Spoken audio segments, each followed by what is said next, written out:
Malam minggu teruslah berjuang, jangan menunggu. Kembali lagi di podcast Tanpa Solusi yang selalu setia menemani malam kelabu kalian.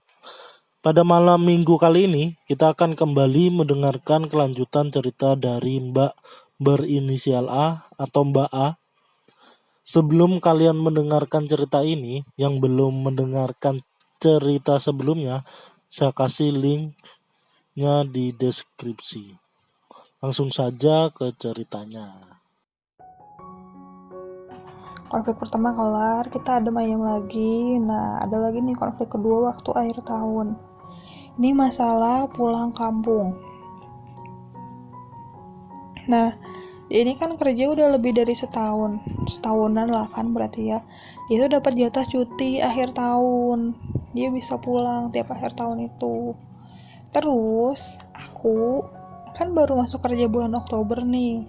Nah, Desember itu aku belum bisa cuti karena cuti itu cuman untuk karyawan yang udah itu 1 tahun, kerja 1 tahun.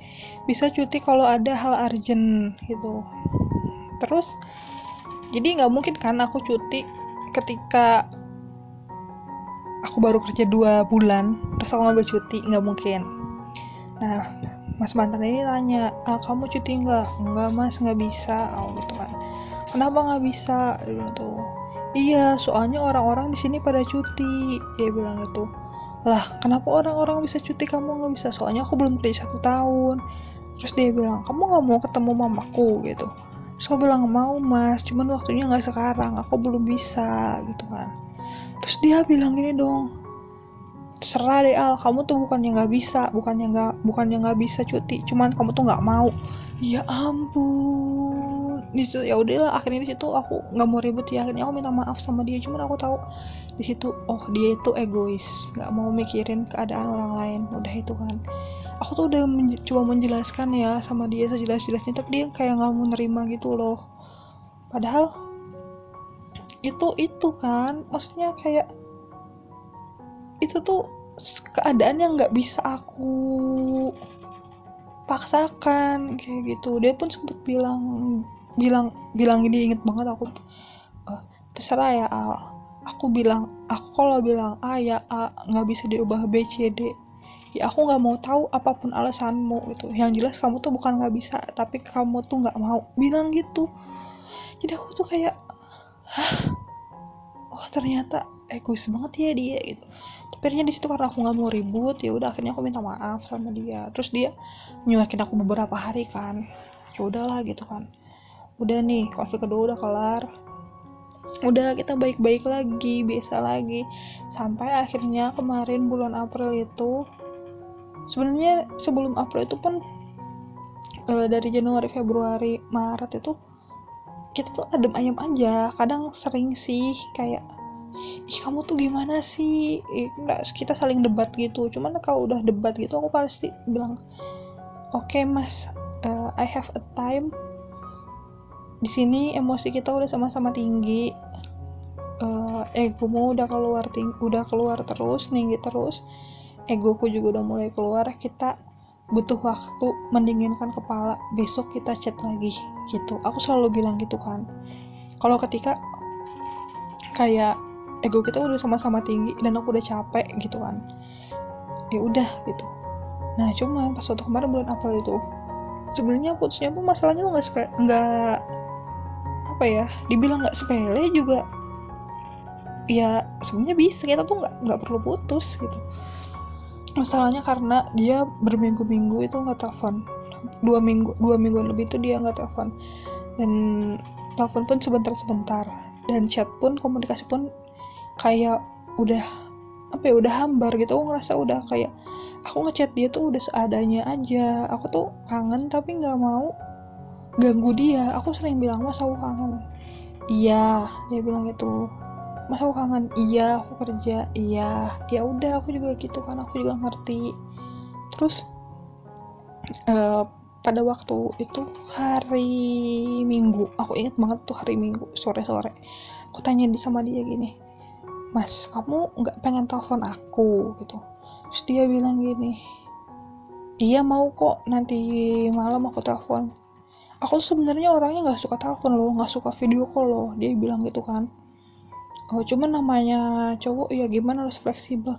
Nah, terus aku juga bilang kan akhirnya, karena dia bilang oh, waktu pada saat ada konflik yang masalah si mas senior itu, dia bilang kita tuh harus saling terbuka, kita tuh harus dewasa, bla bla bla gitu kan. Intinya dia bilang dia tuh pingin aku terbuka gitu.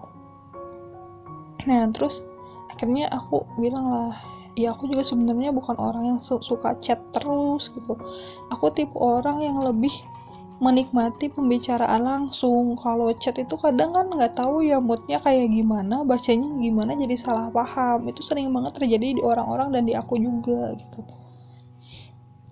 Udah kan, nah terus dia tuh jadi kayak marah-marah gitu, kamu kok banyak nuntut bla bla bla. Lalu aku nggak nuntut, aku cuma ngasih tahu mau kayak gimana. Kalau kamu emang nggak bisa, ya udah kita perlahan-lahan. Terus dia tuh kayak gini, aku emang kayak gini, kalau kamu nggak suka ya udah gitu.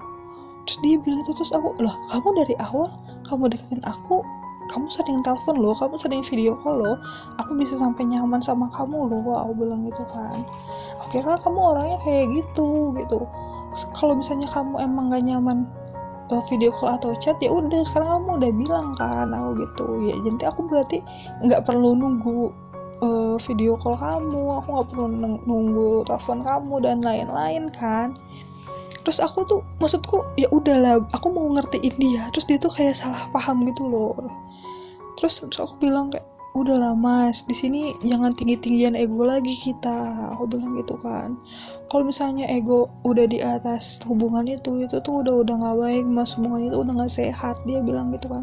Terus aku bilang gitu kan, terus dia bilang ya aku memang milih ego aku di atas hubungan kita. Terus aku kayak langsung, wah anjir, kayak apa sih yang mau dipertahankan dari orang seperti itu gitu loh. Terus akhirnya, loh mas, kalau kayak gitu berarti hubungan itu nggak sehat mas. Terus dia bilang gini, ya udah maunya apa sih, dia bilang itu. Lah nggak gitu, maksudnya kalau kamu masih mempertahankan egomu di atas hubungan kita itu nggak sehat, ya udah diperbaiki kalau hubungannya udah nggak sehat. Karena prinsipku itu ya, kalau hubungan itu sakit ya kita sembuhin, kita cari cara gimana biar hubungannya sehat. Gimana kayak orang sakit, dia orang sakit kalau orang kalau sakit kan cari cara biar sembuh ya, bukan dimatiin. Jadi tuh malah bilang, ya udah di Al, kita kelar aja, kita udahan aja, kata kamu kan hubungan itu udah nggak sehat. Akhirnya aku disitu memutuskan langsung kayak, oh ya udah deh mas, kalau maunya kayak gitu, aku bilang gitu kan. Harusnya hubungan kalau sakit itu disembuhin, bukan dibikin mati, aku bilang gitu kan. Akhirnya aku ya udahlah, kayak apa juga yang mau dipertahankan dari hubungan yang kayak gitu. Dia pun udah memilih egonya. Ya udahlah, aku mengesampingkan rasa kecewaku. Yang move on itu kudu 2 tahun move on, berjuang untuk mempercayai seseorang lagi. Ternyata setelah nggak lebih dari 6 bulan, nggak nyampe 6 bulan tuh kandas lagi, karena pasangan aku mentingin egonya dia gitu kan. Terus aku bilang ya udahlah gitu kan. Terus dia itu ya udah katanya, kita gini aja ya katanya, nggak usah pacaran, kita udahan aja. Iya, tetap keep kontak ya dan lain-lain gitu, jangan jadi musuhan. Iya mas, santai, aku gitu kan. Terus dia bilang gini, suatu saat sih kayaknya aku bakal kangen kamu sayang. Terus aku kayak gini, lah ini orang gitu loh, katanya minta udahan tapi tiba-tiba bilang aku bakal kangen kamu dan lain-lain. Ya ngapain lu udahin Bambang gitu kan. Jadi aku kayak kesel juga. Terus akhirnya aku bilang, lah gimana sih, bukannya kamu risih ya kalau aku chat sayang mulu. Ya kan aku bete juga kalau kamu gangguin. Lah aku tuh bingung, jadi ini orang tuh maunya apa. Dasar Virgo pasif agresifmu ini aku tidak bisa mengartikan ya. Tahu akhirnya ya udahlah, akhirnya aku putus sama dia, udah kelar nih. Nah aku kira kita masih bisa kontak-kontakan biasa kan, sampai beberapa hari lalu ada konflik juga aku sama dia. Konflik lagi nih padahal udah putus. Itu tuh gara-gara awalnya kita chat biasa, dia mulai intens ngechat aku lagi. Tiap hari ngechat. Terus intensitasnya lebih sering dari sejak kita putus itu, lebih sering ngechat lagi kan. Terus aku pun biasa-biasa. Terus dia tuh guyon-guyonan, bercanda-bercandaan. Terus dia bilang gini, Al 4646 WKWK gitu. Hah, apaan 4646 mau gitu kan. Terus searching dong katanya. Terus 599A gitu. Terus aku, apaan sih 599? Terus dia ketawa, searching Al. Nah, terus aku searching dong di Google. Terus aku kan nggak suka ya kalau orang kayak gitu, karena boundariesku tuh ya, aku tuh nggak suka sama orang. Aku tuh bakal ngangkat orang-orang yang pertama cowok yang nggak sopan sama orang tuanya, kedua cowok yang mesum, ketiga cowok yang main-main sama cewek yang kayak selingkuhan gitu. Itu bakal aku cut gitu kan. Terus akhirnya aku bilang lah sama dia, karena kan kita emang bukan siapa-siapa ya. Terus aku bilang, Mas sorry ya, bercandanya jangan kelewatan, aku gak suka kayak gitu, aku gituin kan. Maksudnya kita nih cuman temen, gak sampai segitunya. Terus dia bilang, oh iya sorry ya, dia bilang gitu kan.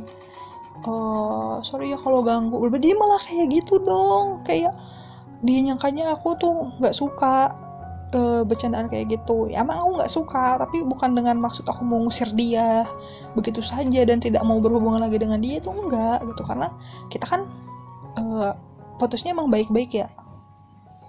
Terus nggak gitu mas sebenarnya. Terus aku tuh bukan tipe-tipe kayak orang-orang lain yang masih mau bercanda begituan sama mantan. Sorry ya, nggak ada jatah mantan WKWK. Aku gitu, aku bercanda gitu. Nah dia di situ ke trigger dong. Dia nyangkanya aku tuh nganggep dia ngechat aku cuman buat minta jatah mantan doang. Terus aku kayak, hah enggak gitu. Akhirnya aku tuh jelasin panjang lebar kan kemarin, sampai aku tuh ngasih studi kasus. Gila gak sih gue ribut sama mantan, debat sama mantan sampai ngasih studi kasus kayak lagi mandu mahasiswa cuy. Terus aku bilang gini, mas, yang aku masukkan di situ, aku tuh bukan ngatain kamu kalau kamu tuh minta jatah mantan, enggak. Aku tuh bercanda juga sama kayak kamu bercanda kayak gitu ke aku. Gini ya, kayak aku bercanda sama temanku si F. Aku bilang sama si F, aku WFH gini ini ya tetap mandi ya gitu. Nah aku bilang kayak gitu bukan berarti aku bilang ke si F kalau si F nggak pernah mandi waktu WFH kan gitu. Sama kayak kamu, aku bilang aku bukan penganut jatah mantan ya, bukan berarti aku bilang ke kamu kalau kamu itu tukang minta jatah mantan ya, enggak ya kayak gitu loh. Terus dia malah bilang, aku bukan temenmu, jangan compare. Lah, di sini tuh aku mencoba menjelaskan sejelas-jelasnya apa maksudku, bahwa aku tidak aku tuh nggak mau nyakitin hati orang gitu ya, walaupun itu mantan. Aku tuh nggak mau punya kesalahpahaman sama mantan. Terus dia malah bilang gitu kan. Terus aku bilang, sorry ya mas, bukannya gimana aku bilang gitu. Aku dari awal udah bilang kalau kamu ini cuma salah paham, aku nggak suka kayak gitu, aku ngasih batasan, kita udah kelar gitu kan. Terus ya udah kayak gitu pun aku bilang kayak gitu pun karena bercanda, karena kamu bilang kan bercanda. Terus kamu juga tahu kan boundaries aku nggak suka cowok yang kayak gimana gitu. Terus aku juga ngejelaskan sejelas-jelasnya gimana caranya biar kamu tuh paham maksud aku sebenarnya gimana. Aku nggak pernah nyalahin kamu, aku bilang gitu. Kayak sebenarnya ngapain juga sih ya gue buang energi buat orang kayak begitu gitu. Cuman ya emang aku tuh nggak suka kalau ada salah paham sama orang. Terus dia tuh bilang iya dan tetap sama, dia bilang gitu kan. Terus ya terserah, kamu baca lagi aja chat aku tuh nggak ada maksud kayak gitu, bacain penjelasan aku. Terus dia bilang iya ya udah katanya, ya udah aku minta maaf deh kalau kamu tersakit atau gimana. soalnya aku nggak pernah ada niatan nyakitin hati orang lain. Udah, aku disitu udah bilang gitu kan terakhir. Terus dia bilang, iya sama-sama kok. Iya siap, aku ngerti bro, dia bilang gitu dong. Jadi ya udah sih ya teman-teman, emang aku akuin sih kadang orang kangen itu ada yang jadi galau, ada yang jadi bodoh, ada juga yang jadi emosian, ada yang jadi suka seenaknya sendiri. Jadi kalau hal-hal udah emang nggak penting buat hidup kita, nggak usah dipikirin lah ya. Mantan nggak usah di-maintain, oke? Udah sih ceritaku segitu aja. Gimana nih Mas Dimas, ada tanggapannya nggak? Gimana Rek menurut kalian? Menurutku di cerita kelanjutan ini atau di part kedua ini lebih berfokus ke Mas Mantan ya. Kalau cerita sebelumnya atau di part 1 kan ada Mas Senior dan mestinya ada Mas Mantan, tapi lebih banyak ke Mas Senior sih. Nah, kalau dari cerita ini ada beberapa poin yang ingin aku sampaikan. Mungkin yang pertama, dari sudut pandang aku seorang lelaki, memang kebanyakan seorang lelaki itu mengedepankan egonya sih memang. Ya walaupun beberapa laki-laki itu bisa mengendalikan egonya gitu. Istilahnya lebih mengalah lah pada seorang wanita. Terus yang kedua adalah nih, di poin kedua ini aku ingin bahas aku menangkap ada 3 poin. Jadi di poin kedua ini aku akan bahas lebih detail lagi nantinya. Yang pertama itu adalah ketika Mas Mantan ngomong atau berkata ya bahwasanya dia nggak suka ditelepon atau video call. Menurutku ya tai lah gitu, bullshit gitu. Ya oke lah, kemungkinan bisa terjadi kayak gitu. Yaitu ada 2 kemungkinan nih. Pertama, dia benar-benar alim yang menjaga, kalau belum halal nggak mau gitu kan. Atau yang kedua, dia bengkong gitu, nggak suka sama wanita. Itu aja sih. Tapi dari cerita ini dia kan suka sama wanita. Ya menurutku bullshit sih dia gitu. Terus di poin kedua adalah ketika Mas Mantan setelah putus mengatakan keep kontak ya gitu kan. Karena mungkin suatu saat aku bakalan kangen nih, kata sayang-sayang lagi gitu kan. Ya ini mungkin akan lebih dalam lagi nanti aku bahas ya. Terus di poin terakhirnya atau di poin ketiganya nih, si Mas Mantan nih bercanda kan, mengatakan minta 46 dan 59 gitu. Jadi oke, aku akan bahas satu persatu. Seandainya Mbak A ini lebih jeli atau lebih lebih memahami. Dari pertama adalah ketika Mas Mantan mengatakan gak suka ditelepon atau di video call. Ini dari sudut pandang aku. Kalau dia alim, ya penilaianku enggak lah ya, bukan alim ya. Kalau misalkan dia bener alim, dia gak mungkin pacaran gitu. Apalagi minta video call segala gitu. Ya menurutku dia adalah bullshit. Karena apa? Mungkin saja di saat itu si Mas Mantan ini lagi bosen nih sama Mbak A, atau dia lagi menemukan wanita lain atau orang lain yang lebih menarik gitu, diajak komunikasi nyambung. Atau aku nggak ngomong ya kalau antara Mbak A sama Mas Mantan ini komunikasinya nggak nyambung, nggak, mungkin lebih seru aja gitu. Itu sih aku sih lebih ya, kalau sudut pandang aku seorang laki-laki lebih ke situ sih. Bahwasanya kita sama-sama lelaki nih kan, kemungkinan saja seperti itu. Mungkin dia lagi jenuh atau lagi bosan dengan si Mbak A ini. Terus di poin kedua adalah saat si Mas Mantan ini ngomong setelah putus nih kan dari kata ya dari perselingkuhan tadi, terus akhirnya putus, terus dia ngomong tetap keep kontak ya gitu kan. Mungkin suatu saat aku bakalan kangen lagi nih dengan kata sayang-sayang gitu kan. Sebenarnya ini adalah memperjelas lagi gitu, memperjelas dari kata yang sebelumnya atau poin yang sebelumnya. Ya kalau si Mas Mantan ini egois gitu. Ya kalau bilang egois ya memang egois gitu. Itu menurut penilaianku seperti itu. Nah terus kemudian Mas Mantan ini ya apa ya, mungkin lebih main defense ya. Main defense dalam artian ya ketika mungkin di yang sebelumnya saat dia bosan sudah menemukan orang yang baru yang lebih seru, ternyata gagal didapetin, dia akan kembali nih ke Mbak A. Kemungkinan sih analisanya bisa saja seperti itu gitu kan.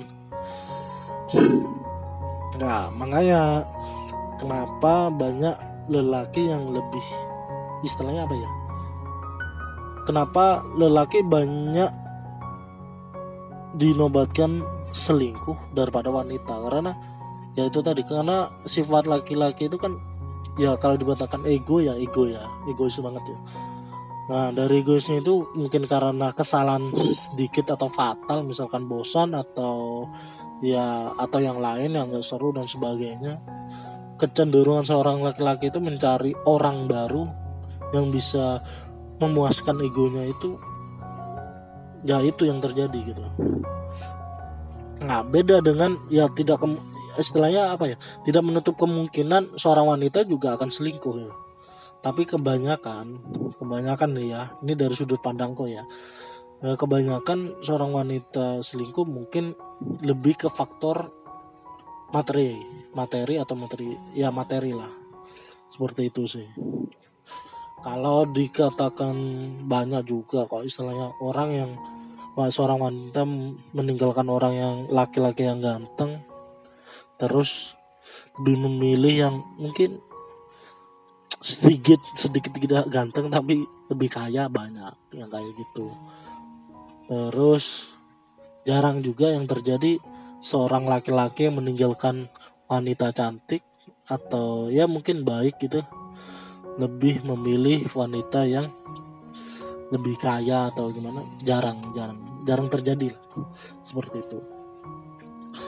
Nah terus di poin yang ketiga ini, yaitu ketika Mas Mantan bercanda atau mengatakan 4646 dan 599 ya. Ya sebenarnya sih aku juga baru tahu itu kan. Ya baru cari lah, searching. Ya sebenarnya sih ya apa ya, 4646 kan artinya sebenarnya mantap itu. Dan 599 kan pap nenen gitu kan. Sorry nih, aku perjelas biar nggak ada istilahnya, biar kalian tahu juga gitu kan. Apalagi khususnya wanita-wanita yang mungkin mendengarkan ini lebih berhati-hati aja ketika ada laki-laki yang minta 4646 dan 599 ini kan. Gitu sih. Ya mungkin ini adalah sebuah jawaban juga gitu. Jawaban dari analisaku kalau Mas Mantan ini, atau di poin pertama tadi, Mas Mantan ini sedang bosan dengan Mbak A gitu. Atau mungkin aku males nih, istilahnya aku paling gak suka di telepon atau video call gitu kan. Menurutku itu sebuah alasan doang gitu. Mungkin selama ini telepon sama video callnya ya gitu-gitu aja gitu. Sedangkan si Mas Mantan ini mungkin pengen nyari yang keseruan yang lain ya. Ya istilahnya entah video callnya gimana atau teleponnya yang lebih absurd atau apa ya, nggak tahu lah. Menurutku ini sebenarnya jawaban dari pertanyaan Mbak A, bahwasanya Mas Mantan ini sebenarnya maunya apa sih gitu kan.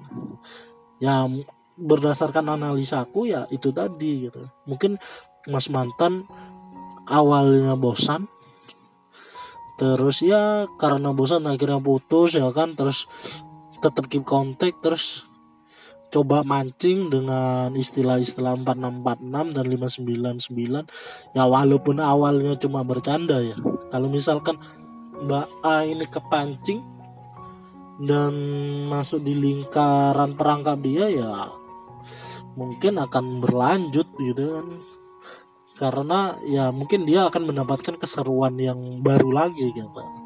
Ya nggak tahu lagi, misalkan udah bosen ya mungkin akan cari yang lain juga bisa. Itu aja sih. Terus yang terakhir nih, aku apa ya, suka nih dari katanya Mbak A nih, atau kata-kata dari Mbak A nih. Nggak ada jatah mantan. Menurutku ini adalah epic comeback. Wih, ngeri nih. Ibaratkan permainan bola ya. Aduh. Nih setelah kalah 2-0 langsung dibales gitu loh kan. 4-2 jadinya. Jadi keren ya menurutku. Ya menurutku ini bagaikan sniper untuk mas mantan yang otaknya mesum. Gak ada jatah mantan. Mampus lo gitu. Oke, dari keseluruhan cerita, kesimpulan yang menurutku atau dari sudut pandangku adalah, pertama, junior atau maba adalah memang bahan modus ya untuk senior. Itu gak bisa dipungkiri sebenarnya. Ya semua bakalan tahu lah. Ya bagi kalian yang mungkin maba atau mahasiswa baru atau junior, ya siap-siap aja gitu, jadi bahan modus untuk para senior itu. Terus poin kedua, sekaya apapun jika kamu tidak memiliki visi hidup, kamu tidak akan mendapatkan wanita cerdas. Itu yang menurutku. Terus yang ketiga adalah cinta tidak memandang orang terdekat atau orang asing. Yang terakhir, untuk para wanita jauhilah pria mesum. Untuk laki-laki, mesumlah setelah halal. Sekian dari saya. Bagi kalian yang ingin berbagi ceritanya, baik cerita lewat tulisan atau voice record kayak gini, silakan kirim saja di Instagram saya atau DM saya atau di email saya. Akan saya kasih linknya di bawah di deskripsi. Sekian dari saya, terima kasih. Wassalamualaikum warahmatullahi wabarakatuh.